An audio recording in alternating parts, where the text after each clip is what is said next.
Dealing with any addiction is incredibly tough, but that one in particular is very difficult, mostly because it's so integrated with your everyday life.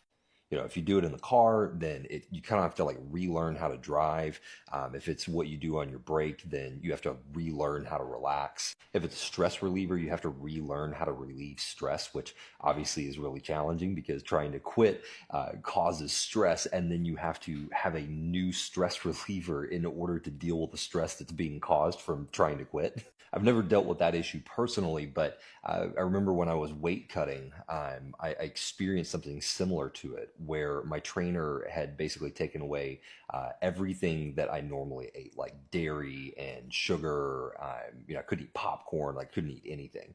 And so for me, going to the movies was my stress reliever, and I couldn't go to the movies anymore because I couldn't eat popcorn, I couldn't drink Coke, all those kind of things that are kind of, part of the pattern for me of going to the movie. And so I had to like relearn how to enjoy movies without the snacks that I normally ate. I had the same experience when it came to even working, like to kind of get into the creative space whenever I was going to work on, new books or new content. I would go to this coffee place, and there was a very specific coffee that I like to drink, and it had milk in it. And so, I knew a little bit of sweetener, and I couldn't have either of those things. And so it like ruined the experience and made it really hard for me to drop into that creative space.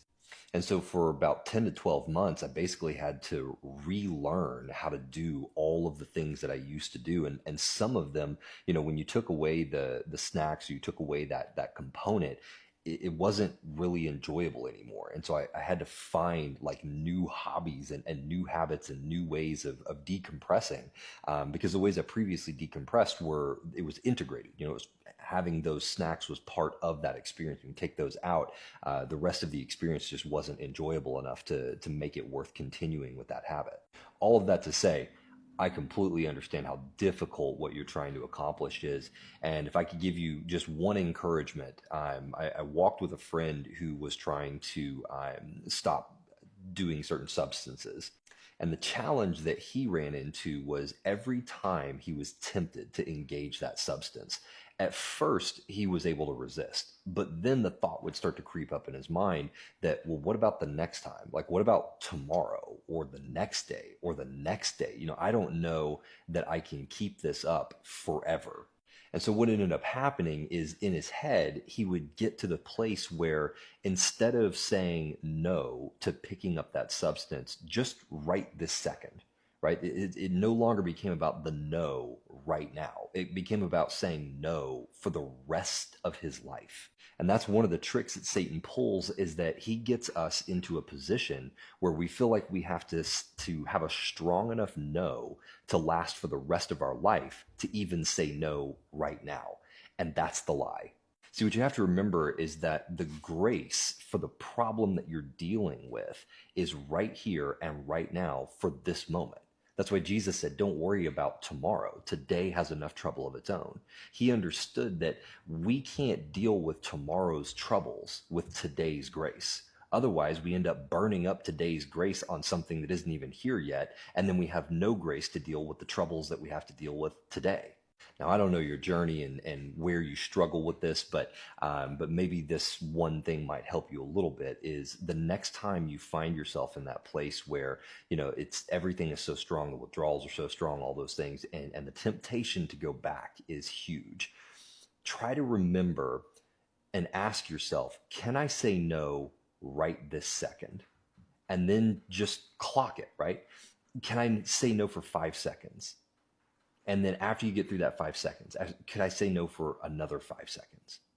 And then could I say no for another 5 seconds? And if 5 seconds is too long, just set the clock for 1 second. Sometimes we don't recognize the win unless we get the outcome.